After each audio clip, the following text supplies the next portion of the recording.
We're getting about 3 to 5 per day now, so they're starting to pick up again. It's freezing. It's freezing outside. It says it feels like -6 right now, so it's very, very cold. You saw that. I mean, that ice was frozen in there. But in here,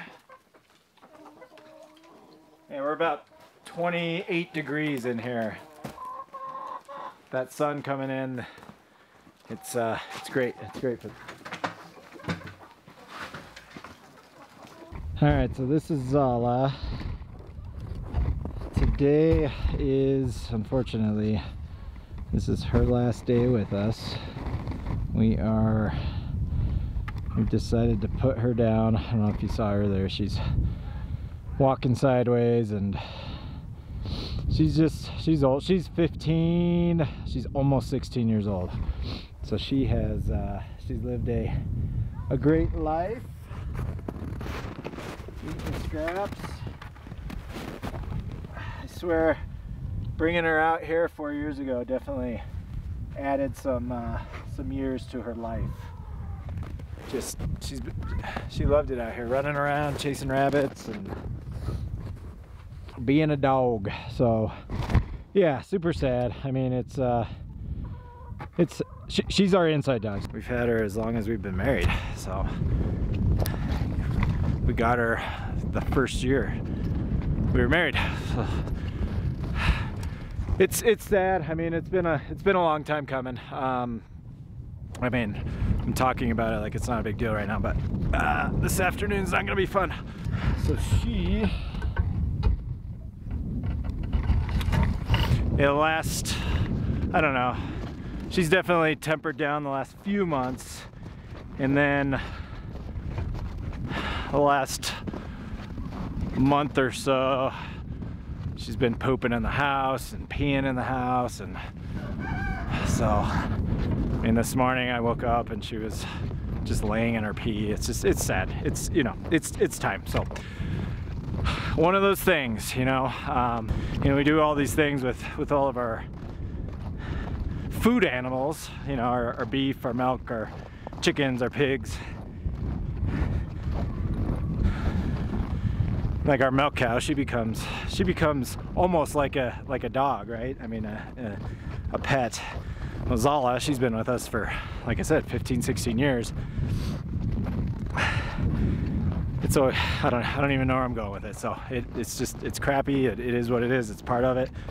She had an amazing life, I swear. Like I said, bringing her out here definitely added to her life. So we came out here about 4.5 years ago, and she wasn't declining, but she was definitely losing some of her oomph. And when we got out here, I mean, she got back up to her old self. So just running around, chasing rabbits, enjoying being a dog. So that's unfortunate. We're putting her down tonight, or this afternoon.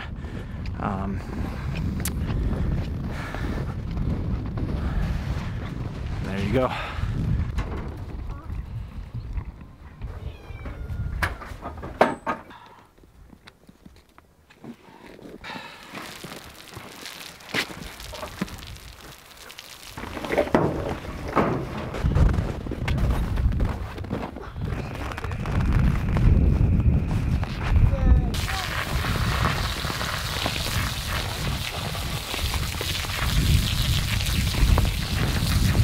What is that, Mary?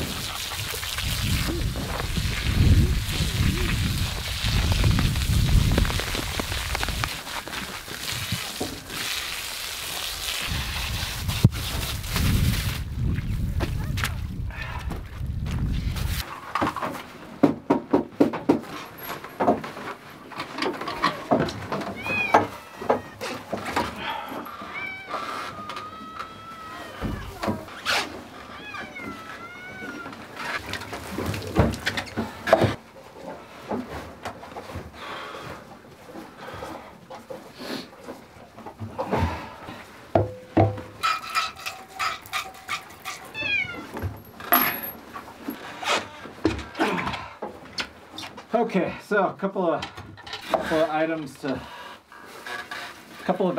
point out why we do what we do. Again, look, trial and error, trial and error. So she was a complete mess. I went and looked at their loafing shed. It was really cold last night, so they were in there. They've been in there for a while. I cleaned it out last night before I put them up, but it was a mess in there. I've been in there pooping and peeing and then laying in it. So she had it all over her. So when that's the case, we'll spray her down. She's still clean. She's a lot cleaner than Mary. I mean, Mary's a mess over there. We'll spray her down just to get all the, you know, and then the other thing is on her belly. I don't want any of that on her because while I'm down here milking, if that's going to fall in here. So we'll spray her down. Her udders, her teats, her belly, her legs, her tail. Her tail was a mess. And then we bring her in, and usually we have big, I was just talking to Natalie, we need to bring out bigger towels. We bring out old towels and then just dry her.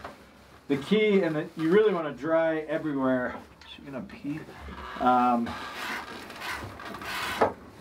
You want to just get all the moisture off before you wash. And the reason we do that is if I'm out here, if I'm down here milking and she's dripping wet, I mean, she's essentially going to drip all this poop or dirt or pee into our milk. We don't want that. So we completely dry her down wherever it's exposed, wherever the milk could be exposed. Then we come in and soap her. Soap her, rinse her. I'll do another dry. If I ever dry her down, I always throw them down here. So I know that the rags are not clean. So there you go. And then I'm solo today. So our 2-year-old, and Natalie was out here earlier, but our 2-year-old, she has the most sensitive stomach, poor thing. We finally figured out, we think she's allergic to berries, specifically strawberries.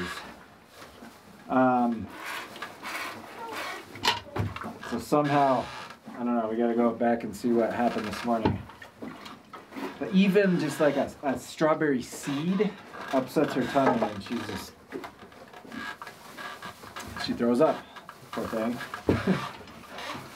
You know, when a while ago we didn't know, we used to feed her strawberries and berries and everything else, and she'd be throwing up and we're like, oh great, we've got this, you know, stomach virus in the house, and none of us ever got it. And then as we were putting the puzzle, you know, the pieces together, we started honing in on, oh my gosh, it's the strawberries, it's the any berries. So no berries. We do a really good job, or we try to, but she must have got her hand on a berry this morning, because it's instant. As soon as she eats it, within 30 minutes to an hour, she's vomiting. So she was out here playing and she threw up. So Natalie had to take her home. Poor thing. The upside to that, to just it being a food thing, a food allergy, she's a trooper. She's a trooper. So the upside to that is within an hour. By the time we get in there. Hey, Bubby, no, we're not. By the time we get in there, she'll be feeling good. So hang over. Wow. No, I am doing it. I am doing it. Bubby, you carry this. This is gonna be the lightest. Come on. See, I knew that chickens were gonna be heavy. Can you carry the water, Evelyn? Yes. It's pretty heavy. With Thanks, the Bubby. water. Hey, look at Daddy. It's fine. Thank you for helping. Okay. Whew. It's chilly when I get out here. When I was in there with that heater on me, I was getting hot, but it is cold still.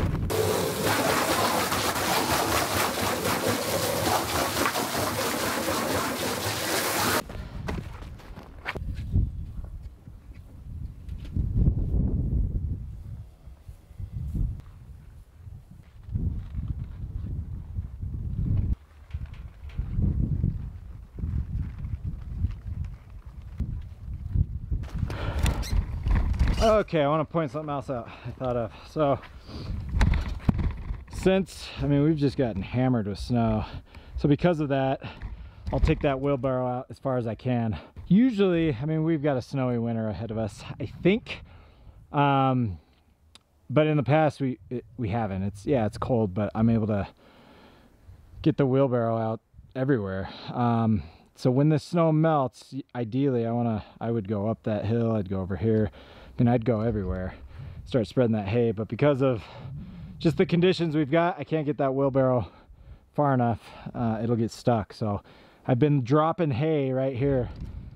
What I want to do, we've got this basically blocked off into thirds. So they're on the final third over here, that the edge of our property is right there. Once the snow melts, I want to open them up and go to this middle paddock, and that's where our hogs were. So the middle third,